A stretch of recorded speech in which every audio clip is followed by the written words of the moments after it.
Back here on the Bernie and Sid Show, heard everywhere on the 77 WABC app. On the line with us right now, he's a Fox News national security and foreign policy expert. His name is Walid Phares, and we're honored to have Mr. Phares join the Bernie and Sid Show. Good morning to you, Walid.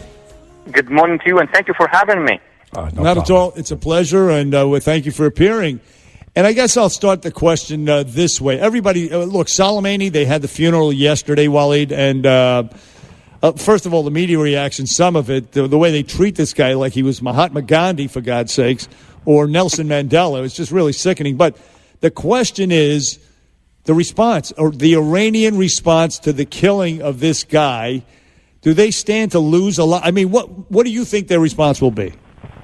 Look, the assessment is that their leadership in Tehran is under two massive pressures. One coming from the base of the organization, the militants, Hezbollah in Iran, in Iraq. They want a reaction. They want to strike back. Why? Because they fear if Iran doesn't do anything significant, then they won't be able to intimidate their opponents, and they have a lot of opponents in the region. So they want that. But on the other hand, the seasoned people are saying we have so much interest, so many places we control, and with this administration, with the American response, we may lose. So they are now I think they have not even produced the final decision. Yes. But do you think in the end, I think Bernie and I are both in agreement that anything significant could result in basically the end of Iran. I mean, Donald Trump has made it very, very clear. 52 bombs, cultural sites, he doesn't care.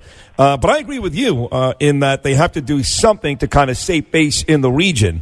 So would you agree that whether it's an embassy attack, something on a smaller level, they will do something just to save face in the region?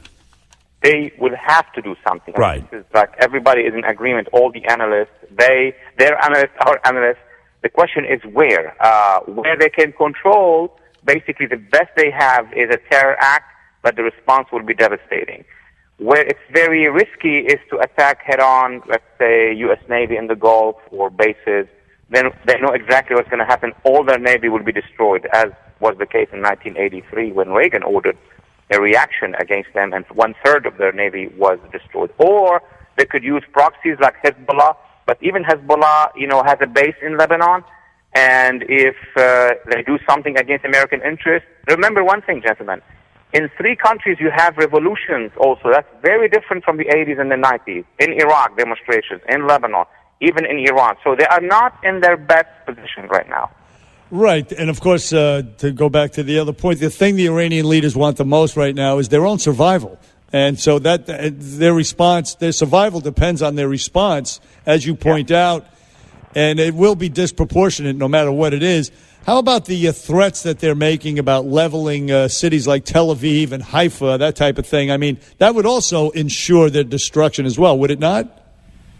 That's even worse. I mean, here there is a political opposition and, harassment of what the administration is going to do for domestic reasons. We know that. But in Israel, there's a determination. Any attack, Israel cannot absorb any of these so-called massive attacks. I mean, either Tel Aviv or Jerusalem or Haifa, that would signify the end of Israel as we know it. So the Israelis are very well armed, and they are closer even than us in terms of strategic movement. So also it's not an easy thing to try to strike, hard in Israel, because Israelis are ready as well. That's why it's very difficult. That's why possibly what they're thinking about is do a sort of a symbolic act and then wait for, guess what, our election. Right. Hoping that the president will lose and, there you go. All right. Walid Phares, Fox News national security and foreign policy expert.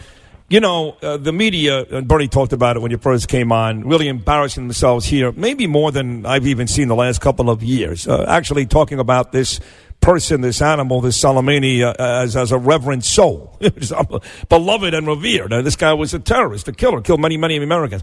When you hear stuff like that, are you more angry at the media because they know better and because they're not really telling the whole story, or are you at this point just absolutely, it's predictable, so it doesn't bother you as much?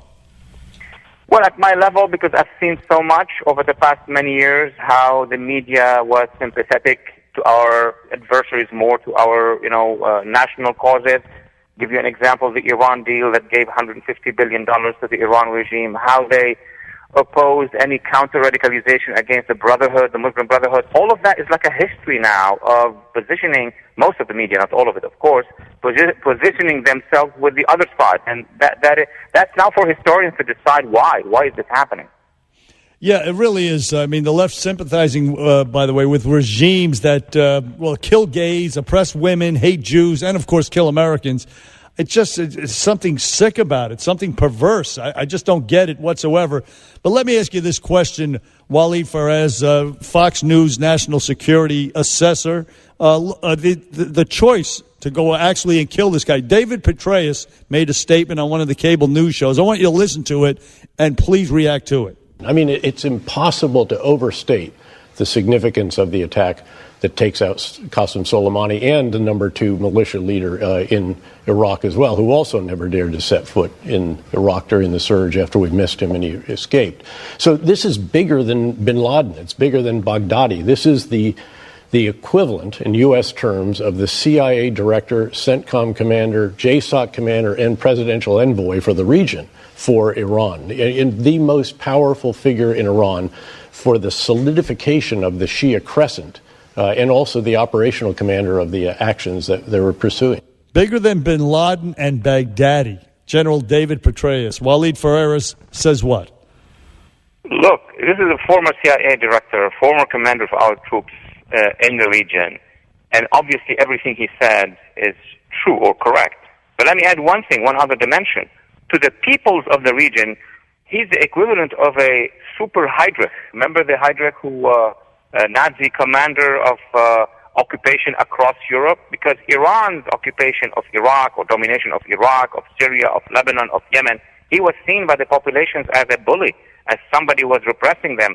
Tens of thousands, I'd say hundreds of thousands of Syrians perished in a war against his organization in Syria. Assassinations in Lebanon, Iraq, we saw 600 to 700 protesters being killed. So in the region, the perception is even much worse than here.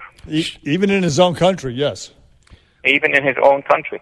Well, should we be worried about folks here doing something? We talked about Iran possibly retaliating with some attack at a base, at an embassy, which of course doesn't mean here. But, we heard for so many years ISIS is here. And it looks like Donald Trump has destroyed that caliphate. Hezbollah may be here. Should we worry that something on a minor scale, but yet deadly, can happen right here in the United States as part of retribution? All agencies who are in charge of homeland security, counterintelligence, defense, are very concerned, of course, about what could Hezbollah do. I mean, they could pull one strike, two strikes. They could do Pearl Harbor type on a smaller scale. But at the end of the day, they would be disbanded. They would be uprooted. But yes, we are worried as private citizens that the Iranian leadership may decide this, that the hardliners may decide this, but that is going to bring such of an answer in Iran that the regime will collapse. So they have to make sure that if they want to attack it, they know that what the answer would be. Now, the Shiite government, Walid Phares, the Shiite government in Iraq voted to expel the United States troops. This is the gratitude that we get for liberating them from Saddam Hussein, the Sunni. So they aligned themselves with Iran. That was the grand mistake of the Iraq War. But what happens now? Do we actually now follow their edict to leave the country, or does that change, or what happens? No, and no. Let me tell you why. First of all, we made a mistake, unfortunately, of management in Iraq for the last many years, and even recently by not working with the actual pro-American, pro-Western, anti-Iran faction. We were faithful to the letter of the text, and what we see now is those who said that they were our partners. And I'm going to be very specific. This was not the Iraqi parliament. This was the pro-Iran Shia bloc in the Iraqi parliament. Why? Because the Sunni withdrew from the parliament. The Kurds withdrew from the parliament. Even some moderate Shia left. On top of it, gentlemen, remember, for the last 3 months, we have been seeing mega demonstrations. By whom? By young Shia anti-Iran. So it's not true to say the Shia wants us out. Okay. The pro-Iran Shia wants us out. What we can do, basically, first of all, that process is not easy. It's going to take a year. That's in the contract. That's in the agreement.